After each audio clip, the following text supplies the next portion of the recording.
गुरुर्ब्रह्मा गुरुर्विष्णु गुरुर्देवो महेश्वरः।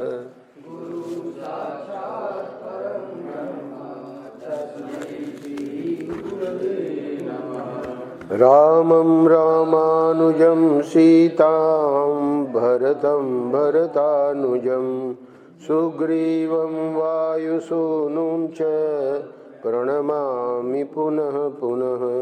नमोऽस्तु रामाय सलक्ष्मणाय देव्यै च तस्यै जनकात्मजायै।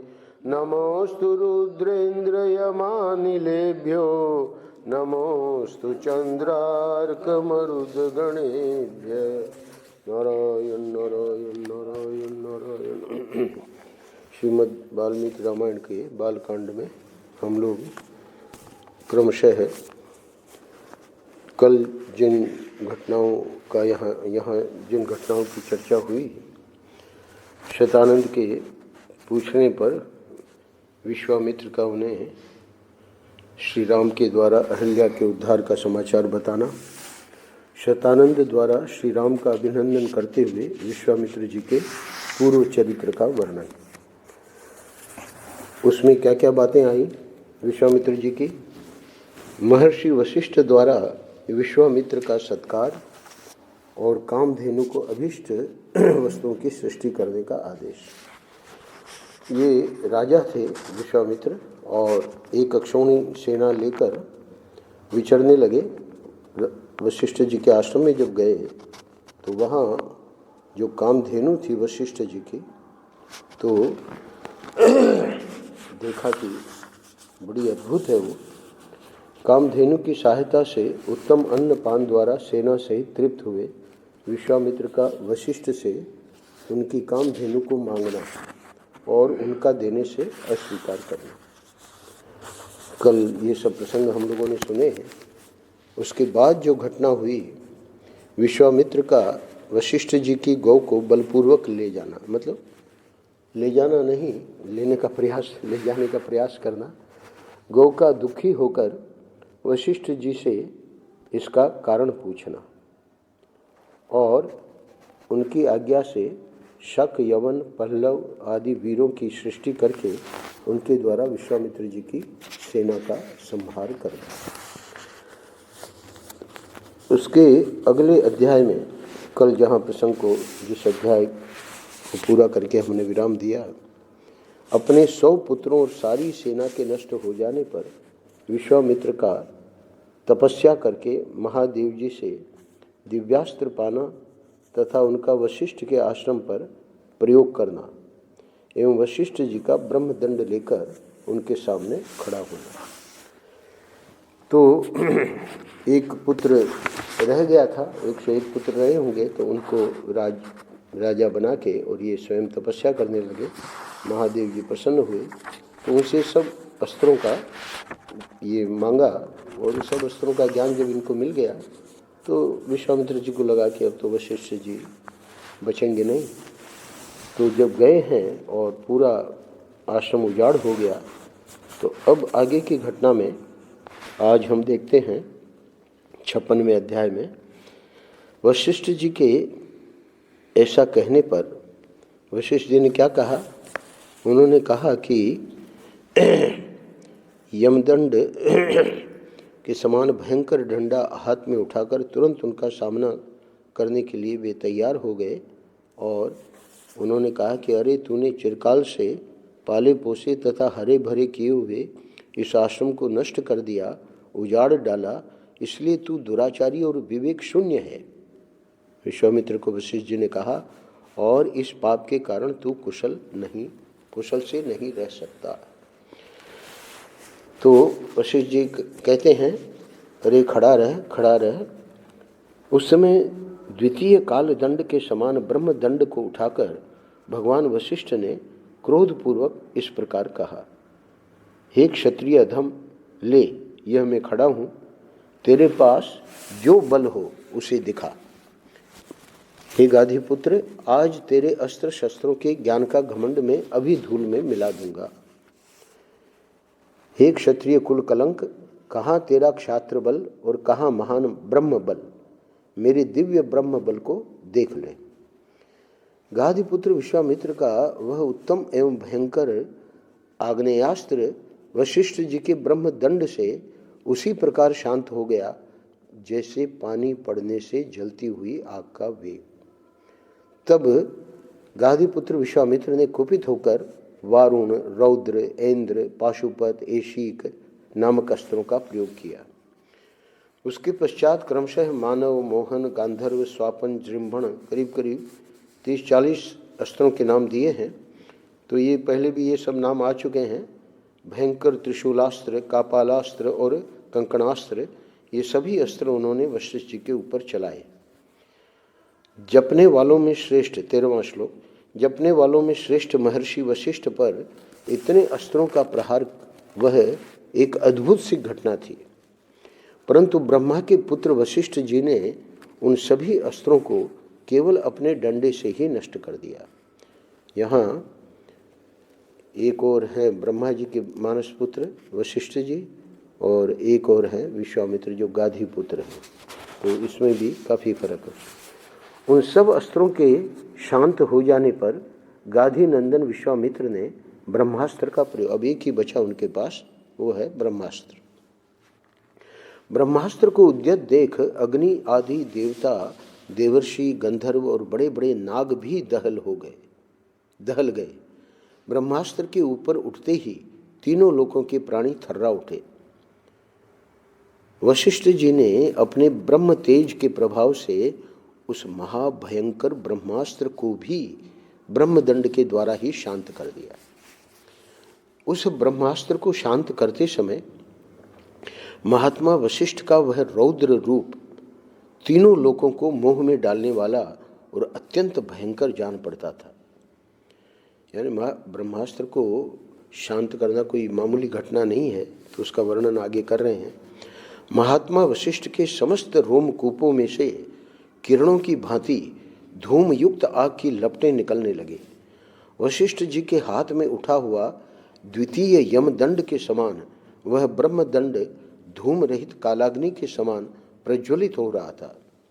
उस समय समस्त मुनिगण मंत्र जपने वालों में श्रेष्ठ वशिष्ठ मुनि की स्तुति करते हुए बोले, हे ब्रह्मन, आपका बल अमोघ है, आप अपने तेज को अपनी ही शक्ति से समेट लीजिए। हे महाबली विश्वामित्र आपसे पराजित हो गए। हे मुनि श्रेष्ठ, आपका बल अमोघ है, अब आप शांत हो जाइए जिससे लोगों की व्यथा दूर होए। महर्षियों के ऐसा कहने पर महातेजस्वी महाबली वशिष्ठ जी शांत हो गए और पराजित विश्वामित्र लंबी सांस खींचकर यूं बोले, दिग्बलम क्षत्रिय बलम ब्रह्म तेजो बलम बलम एकेन ब्रह्म दंडेन सर्वास्त्राणि हतानि में। क्षत्रिय के बल को धिक्कार है, ब्रह्म तेज से प्राप्त होने वाला बल ही वास्तव में बल है, क्योंकि आज एक ब्रह्म दंड ने मेरे सभी अस्त्र नष्ट कर दिए। अंतिम श्लोक में इस घटना को प्रत्यक्ष देखकर अब मैं अपने मन और इंद्रियों को निर्मल करके उस महान तप का अनुष्ठान करूंगा जो मेरे लिए ब्राह्मणत्व की प्राप्ति का कारण होगा। यहाँ 56वां अध्याय पूरा होता है।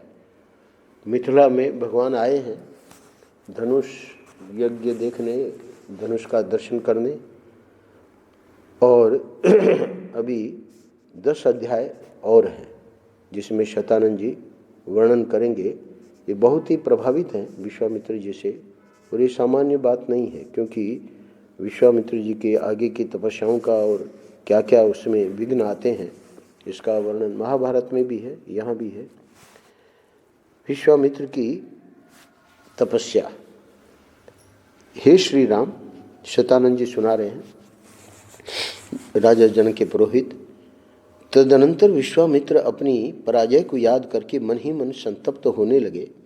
महात्मा वशिष्ठ के साथ वैर बांधकर महातपस्वी विश्वामित्र बारंबार लंबी सांस खींचते हुए अपनी रानी के साथ दक्षिण दिशा में जाकर अत्यंत उत्कृष्ट एवं भयंकर तपस्या करने लगे।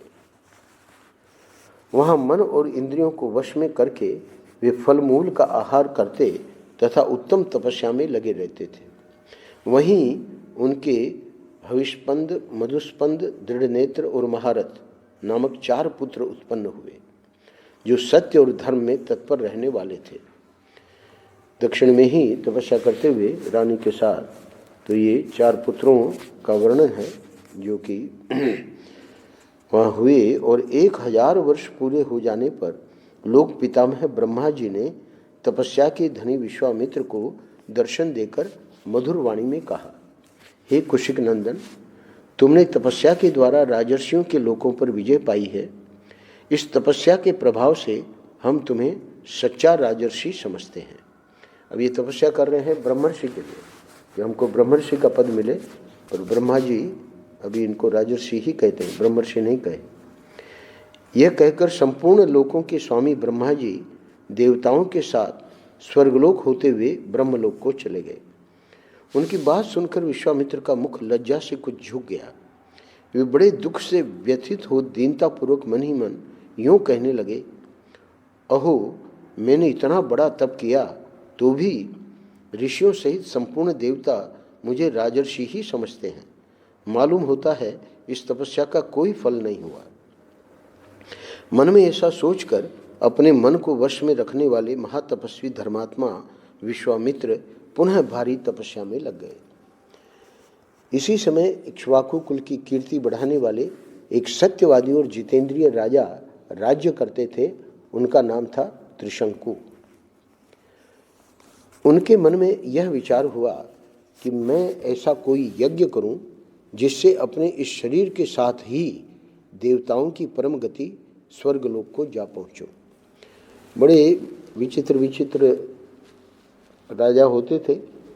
अब ये त्रिशंकु जो है ये सशरीर स्वर्गलोक जाना चाह रहा है और उसके लिए इस प्रकार का यज्ञ करना चाह रहा है जिससे कि वो इस प्रकार उसका लक्ष्य उसे प्राप्त होवे।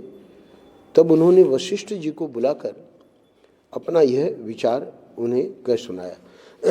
राजाओं का उस समय ऐसा होता था कि महात्मा को बुलवा लेते थे। तो महात्मा वशिष्ठ ने उन्हें बताया कि ऐसा होना असंभव है। जब वशिष्ठ ने उन्हें कोरा उत्तर दे दिया तो त्रिशंकु राजा का वर्णन कर रहे हैं शतानंद जी, तब वे राजा उस कर्म की सिद्धि के लिए दक्षिण दिशा में उन्हीं के पुत्रों के पास चले गए।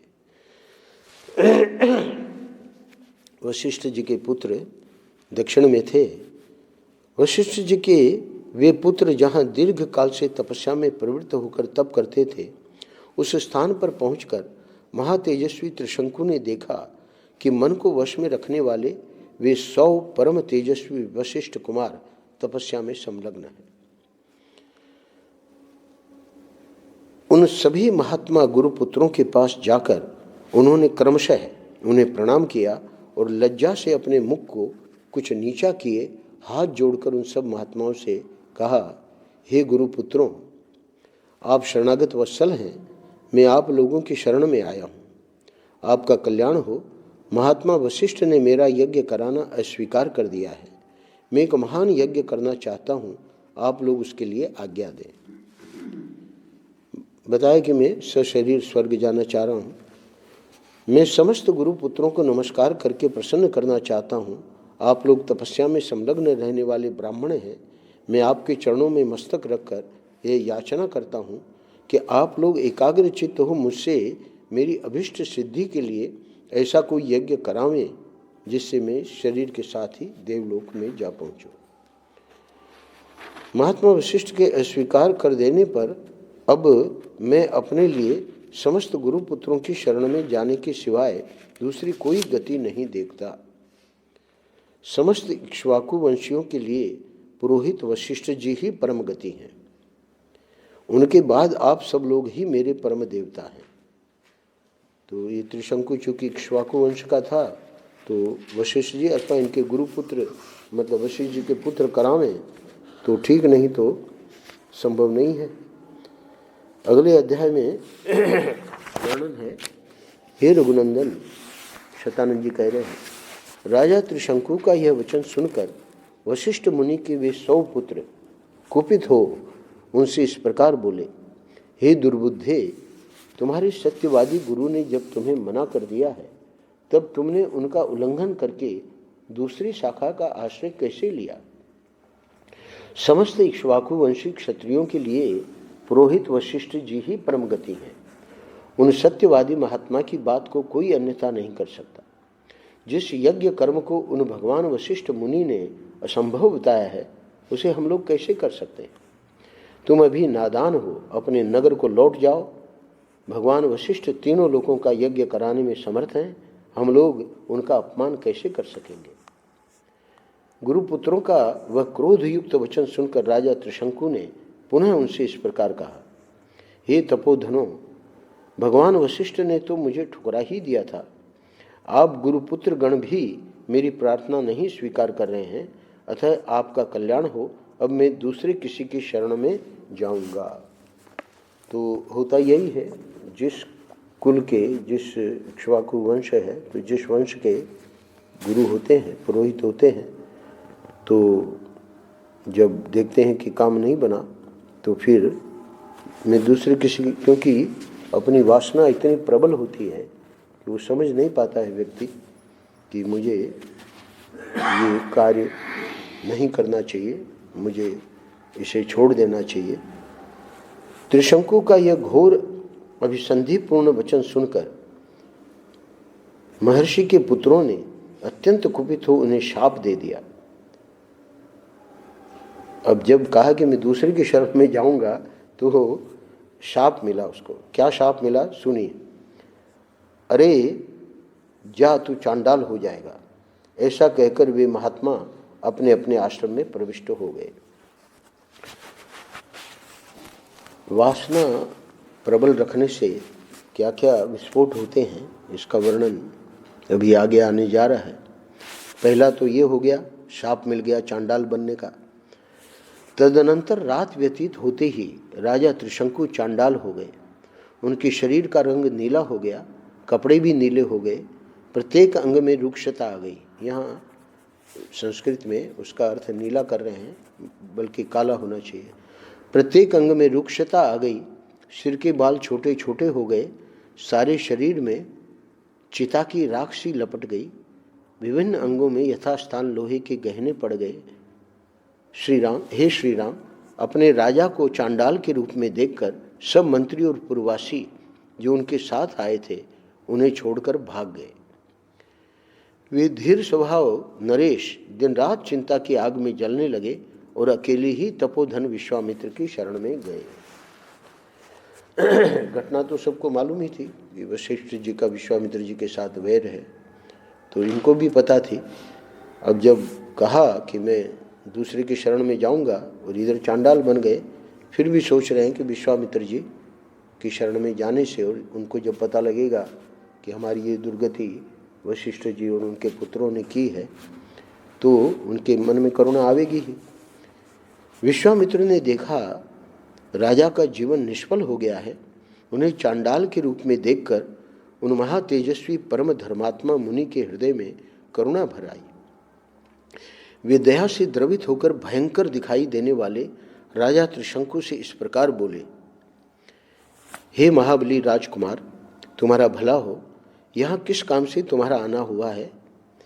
हे वीर अयोध्या नरेश, जान पड़ता है तुम शाप से चांडाल भाव को प्राप्त हुए हो। राम जी को ये भी सुनाया जा रहा है कि आपकी अयोध्या में यानी दशरथ जो राजा है तो वहाँ ये सब कांड हो चुके हैं। अयोध्या नरेश के साथ वो चांडाल बन गए। विश्वामित्र की बात सुनकर चांडाल भाव को प्राप्त हुए और वाणी के तात्पर्य को समझने वाले राजा त्रिशंकु ने हाथ जोड़कर वाक्यार्थ कोविद विश्वामित्र मुनि से इस प्रकार कहा, हे महर्षि, मुझे गुरु तथा गुरु पुत्रों ने ठुकरा दिया है। मैं जिस मनोअभिष्ट वस्तु को पाना चाहता था उसे न पाकर इच्छा के विपरीत अनर्थ का भागी हो गया। हे मुनीश्वर, मैं चाहता था कि इसी शरीर से स्वर्ग को जाऊं, परंतु यह इच्छा पूर्ण न हो सकी। मैंने सैकड़ों यज्ञ किए हैं किंतु उनका भी कोई फल नहीं मिल रहा है।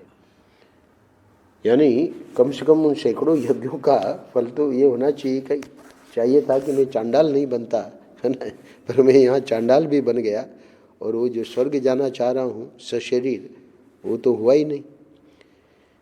हे सौम्य, मैं क्षत्रिय धर्म की शपथ खाकर आपसे कहता हूँ कि बड़े से बड़े संकट में पड़ने पर भी न तो पहले कभी मैंने मिथ्या भाषण किया है और न भविष्य में ही कभी करूँगा। मैंने नाना प्रकार के यज्ञों का अनुष्ठान किया, प्रजाजनों की धर्मपूर्वक रक्षा की और शील एवं सदाचार के द्वारा महात्माओं तथा गुरुजनों को संतुष्ट रखने का प्रयास किया। इस समय भी मैं यज्ञ करना चाहता था, अतः मेरा यह प्रयत्न धर्म के लिए ही था। हे मुनि प्रवर, तो भी मेरे गुरुजन मुझ पर संतुष्ट न हो सके, यह देखकर मैं देव को ही बड़ा मानता हूँ। यानी ये भी अपने मंथन कर रहा है, विचार कर रहा है त्रिशंकु कि हमारी ये दुर्दशा क्यों हुई। तो इसमें देव ही कारण है, क्योंकि अगर सभी हमारे द्वारा सत्कर्म हुए, ये नहीं समझ रहा है कि ये इस प्रकार की वासना और गुरु के कहने पर भी, मना करने पर भी गुरु पुत्रों के पास जाना, तो राजा लोग थोड़े राजहट को कहा है, श्रीहट, राजहट, बालहट, ये बहुत गजब के होते हैं।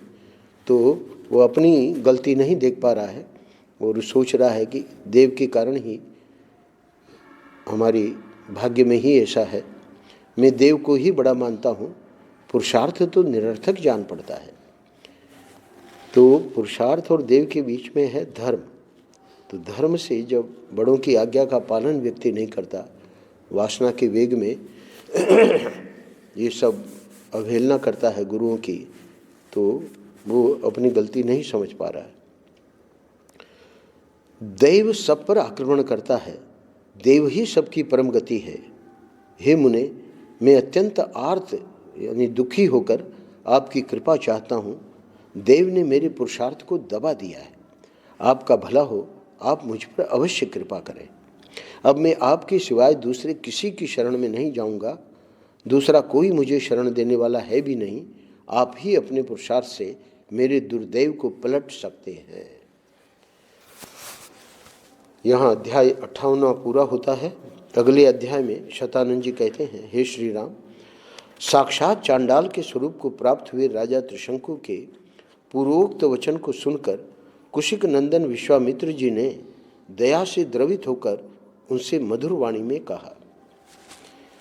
यहाँ ये भी बात आ रही है कि वशिष्ठ जी से पहले ही शत्रुता थी इनकी, तो विश्वामित्र अब अंग्रेजी में कहते हैं आउट ऑफ वे, यानी जो चीज़ नहीं हो सकती है उसको भी करने जा रहे हैं। क्या कहते हैं? हे वत्स, हे इक्ष्वाकु कुल नंदन, तुम्हारा स्वागत है। मैं जानता हूँ तुम बड़े धर्मात्मा हो। हे नृप्रवर, डरो मत, मैं तुम्हें शरण दूंगा। तो ठीक है, वो धर्मात्मा है, उसने खुद भी कहा कि मैंने कभी मिथ्या भाषण नहीं किया है ना, भविष्य में भी नहीं करूँगा आदि आदि, परंतु अपनी गलती नहीं समझ रहा है। अब ये और दूसरे चक्कर में आने जा रहा है। हे राजन, तुम्हारे यज्ञ में सहायता करने वाले समस्त पुण्यकर्मा महर्षियों को मैं आमंत्रित करता हूँ, फिर तुम आनंदपूर्वक यज्ञ करना। गुरु के शाप से तुम्हें जो यह नवीन रूप प्राप्त हुआ है, इसके साथ ही तुम सदैव स्वर्गलोक को जाओगे। यानी विश्वामित्र जी, शतानंद जी ये कहना चाह रहे हैं कि इनको इतना पक्का था कि वशिष्ठ जी ने भले ही मना कर दिया और भले शापित कर दिया इसको, पर अभी भी मेरे में सामर्थ्य है और मेरे कहने से जो भी महर्षि वगैरह हैं वो आएंगे, यज्ञ करेंगे और ये सदैव इसी चांडाल शरीर से स्वर्ग जाएगा। हे नरेश्वर, तुम जो शरणागत वत्सल विश्वामित्र की शरण में आ गए, इससे मैं यह समझता हूँ कि स्वर्गलोक तुम्हारे हाथ में आ गया है। यहाँ जो दर्प है, घमंड है, वो भी दिखा रहे हैं विश्वामित्र जी को कितना घमंड है। ऐसा कहकर महातेजस्वी विश्वामित्र ने अपने परम धर्मपरायण महाज्ञानी पुत्रों को यज्ञ की सामग्री जुटाने की आज्ञा दी। वर्णन तो आया है कि उनके पुत्र, एक ही पुत्र रहा और मर गए, पर बाद में जो 4 पुत्र तपस्या में बताए हैं, तो उन चारों पुत्रों को कहा कि यज्ञ की सामग्री जुटाओ। उन पुत्रों के नाम भी वहाँ दिए हैं। तत्पश्चात समस्त शिष्यों को बुलाकर उनसे यह बात कही, तुम लोग मेरी आज्ञा से अनेक विषयों के ज्ञाता समस्त ऋषि मुनियों को, जिनमें वशिष्ठ के पुत्र भी सम्मिलित हैं, उनके शिष्यों, सुहृदों तथा ऋत्विजों सहित बुला लाओ। जिसे मेरा संदेश देकर बुलाया गया हो वह अथवा दूसरा कोई यदि इस यज्ञ के विषय में कोई अवहेलनापूर्ण बात कहे तो तुम लोग वह सब पूरा पूरा मुझसे आकर कहना। तो पता था कि जब वशिष्ठ जी के पुत्रों को बुलाएंगे तो वो तो अवहेलना करेंगे ही। उनकी आज्ञा मानकर सभी शिष्य चारों दिशाओं में चले गए। फिर तो सब देशों से ब्रह्मवादी मुनि आने लगे। विश्वामित्र के वे शिष्य उन प्रज्वलित तेज वाले महर्षि के पास सबसे पहले लौट आए और समस्त ब्रह्मवादियों ने जो बातें कही थी उन्हें सब ने विश्वामित्र जी से कह सुनाया। वो शिष्यों ने विश्वामित्र जी को बताया। वे बोले, गुरुदेव, आपका आदेश या संदेश सुनकर प्रायः संपूर्ण देशों में रहने वाले सभी ब्राह्मण आ रहे हैं। केवल महोदय नामक ऋषि तथा वशिष्ठ पुत्रों को छोड़कर सभी महर्षि यहाँ आने के लिए प्रस्थान कर चुके हैं।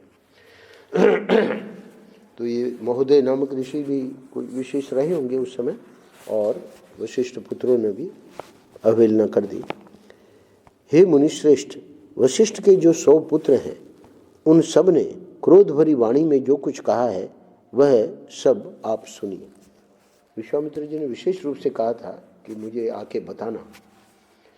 वे कहते हैं, कौन? वशिष्ठ पुत्र, जो विशेषतः चांडाल हैं और जिसका यज्ञ कराने वाला आचार्य क्षत्रिय है, उसके यज्ञ में देवर्षि अथवा महात्मा ब्राह्मण भविष्य का भोजन कैसे कर सकते हैं?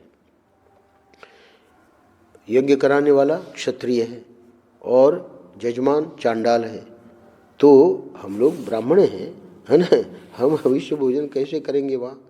अथवा चंडाल का अन्न खाकर विश्वामित्र से पालित हुए ब्राह्मण स्वर्ग में कैसे जा सकेंगे? तो जो बात बताई वो पूरी की पूरी सुना दी विश्वामित्र को। अच्छा, महोदय के साथ वशिष्ठ के सभी पुत्रों ने क्रोध से लाल आंखें करके ये उपयुक्त निष्ठुरतापूर्ण बातें कही थी। तो महोदय भी शायद वहीं वशिष्ठ पुत्रों के साथ ही रहे होंगे। तो उन सब की वह बात सुनकर मुनिवर विश्वामित्र के दोनों नेत्र क्रोध से लाल हो गए और वे रोषपूर्वक इस प्रकार बोले, मैं उग्र तपस्या में लगा हूँ और दोष या दुर्भाव न से रहित हूँ, तो भी जो मुझ पर दोषारोपण करते हैं वे दुरात्मा भस्मीभूत हो जाएंगे, इसमें संशय नहीं है। यद्यपि क्रोध करना उचित नहीं था, तपस्या में वो लगे हुए थे, फिर भी शाप दिया। आज कालपाश से बंधकर वे यमलोक में पहुंचा दिए गए। अब ये 700 जन्मों तक मुर्दों की रखवाली करने वाली, निश्चित रूप से कुत्ते का मांस खाने वाली मुष्टिक नामक प्रसिद्ध निर्दय चंडाल जाति में जन्म ग्रहण करें। शाप का क्या स्वरूप था उन 100 वशिष्ठ पुत्रों के प्रति और महोदय ऋषि के प्रति? वे लोग विकृत एवं विरूप होकर इन लोकों में विचरें। साथ ही दुर्बुद्धि महोदय भी, जिसने मुझ दोषहीन को भी दूषित किया है, मेरे क्रोध से दीर्घ काल तक सब लोगों में निंदित, दूसरे प्राणियों की हिंसा में तत्पर और दया शून्य निषाद योनि को प्राप्त करके दुर्गति भोगेगा। ऋषियों के बीच में ऐसा कहकर महातपस्वी, महातेजस्वी एवं महामुनि विश्वामित्र चुप हो गए। शैतान जी कहते हैं अगले अध्याय में, हे श्री राम, महोदय सहित वशिष्ठ के पुत्रों को अपने तपोबल से नष्ट हुआ जान महातेजस्वी विश्वामित्र ने ऋषियों के बीच में इस प्रकार कहा, मुनिवरों, ये इक्ष्वाकु वंश में उत्पन्न राजा त्रिशंकु हैं। ये विख्यात नरेश बड़े ही धर्मात्मा और दानी रहे हैं तथा इस समय मेरी शरण में आए हैं। इनकी इच्छा है कि मैं अपने इसी शरीर से देवलोक पर अधिकार प्राप्त करूं, अतः आप लोग मेरे साथ रहकर ऐसे यज्ञ का अनुष्ठान करें जिससे इन्हें इस शरीर से ही देवलोक की प्राप्ति हो सके। विश्वामित्र जी की यह बात सुनकर धर्म को जानने वाले सभी महर्षियों ने सहसा एकत्र होकर आपस में धर्मयुक्त परामर्श किया।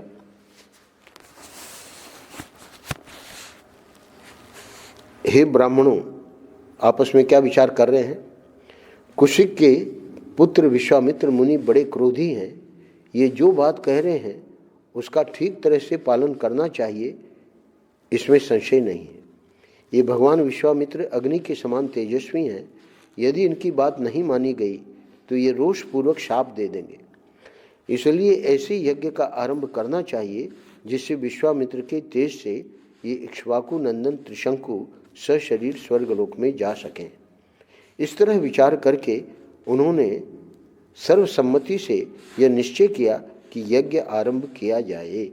ऐसा निश्चय करके महर्षियों ने उस समय अपना अपना कार्य आरंभ किया। यहाँ आज प्रसंग को विश्राम हम लोग दे रहे हैं और यहाँ बहुत सारी बातें समझने लायक है कि विश्वामित्र जी के शाप का भय सब लोगों को था। वशिष्ठ जी के 100 पुत्र भस्मीभूत हो गए शाप से। और महाभारत में कथा थोड़ी अलग है, पर जो भी है वशिष्ठ जी के 100 पुत्र मारे गए। मतलब यहाँ वहाँ एक नरभक्षी जो राक्षस था तो उसके द्वारा वो सब पुत्र खत्म कर दिए गए। थोड़ी सी कथा में भिन्नता है, पर वशिष्ठ जी के 100 पुत्र विश्वामित्र जी के शत्रुता के कारण ही मारे गए। ये 100 पुत्र तो इनके उस समय मर गए थे युद्ध, वो जो अस्त्र शस्त्र में विश्वामित्र जी के, पर वशिष्ठ जी के भी 100 पुत्र चले गए। इन्होंने बाद में 4 पुत्र और पैदा कर दिए और एक पुत्र को राजा पहले बना ही दिया। तो अभी इनके तो 5 पुत्र हैं, पर वशिष्ठ जी का एक भी पुत्र नहीं रहा। बाद में वर्णन आया है महाभारत में कि जो पुत्र वधू थी शक्ति की पत्नी, तो उसके गर्भ में बालक था। तो वशिष्ठ जी का पौत्र, तो अब शक्ति के पुत्र पराशर है, तो शक्ति का जो मतलब ये था शक्ति की पत्नी, तो उसके गर्भ था। बाद में जब पता लगा वशिष्ठ जी को तो उनको संतोष हुआ कि वंश खत्म नहीं हुआ है, तो फिर वही पराशर के रूप में पैदा हुए और पराशर के पुत्र व्यास हैं। शक्तिम च तत्पुत्र पराशरम च व्यासम शुकम गौड़ पदम महांतम। व्यास के पुत्र शुकदेव हैं। तो ये वहाँ महाभारत में आया है। नारायण नारायण नारायण नारायण।